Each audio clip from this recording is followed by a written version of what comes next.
A cewarsa, Arewa na cikin halin kunci, yana mai bayyana yadda wutar lantarki ke karanci, hanyoyi sun lalace da kuma karuwar rashin tsaro. Hakan ya haifar da zaman banza da rashin aikin yi a tsakanin matasa. Bugu da ƙari, Arewa bata amfana daga shirin CNG ba, wato sauya fasalin motoci domin yin amfani da iskar gas na shugaban ƙasa, wanda ke da muhimmanci wajen sauya fasalin makamashi da kare muhalli. Sannan ya ci gaba da cewa, to sunana Aminu Muhammad dan malikin Bauchi, kuma shugaban Chamber of Commerce na jihar Bauchi.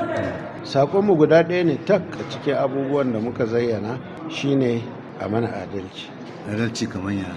Ana abubuwa da yawa wa sauran jihohin ƙasar nan muhimmai wanda zai kawo ci gaban wurare, amma mu a Arewa an ƙi amana. Ko za ka bani bayani a kaɗan a dangane da abubuwan da kake cewa ana yi ba a yi da Arewa? Na kwana-kwanan nan da aka yi shine CNG, wanda wani technology ne da aka samo na sa mai a mota, amma ba na fetur ba, na gas.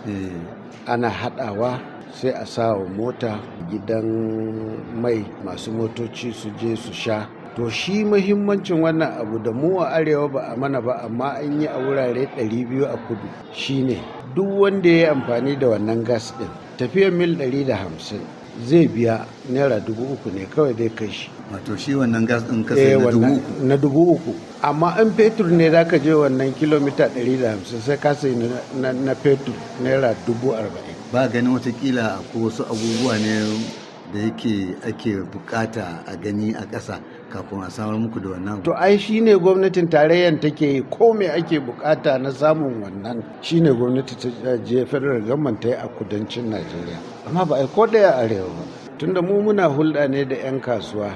A ɗaya gefen kuma, Dr. Bala Muhammad Abubakar shine mataimakin ƙungiyar 'yan kasuwa da masana'antu na ƙasa, ya yi tsokaci ne kan yadda aka yi watsi da aikin tonon albarkatun man fetur na Kolmani a jihohin Bauchi da Gombe. Sunana Dr. Bala Muhammad Abubakar, National Vice President ne na cibiyar kasuwanci na ƙasa, wato NASI.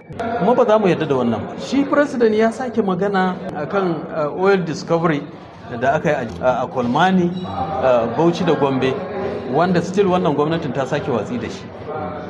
Wannan kuma man fetur ɗin wani arziki ne da duk duniya ake gadara da shi.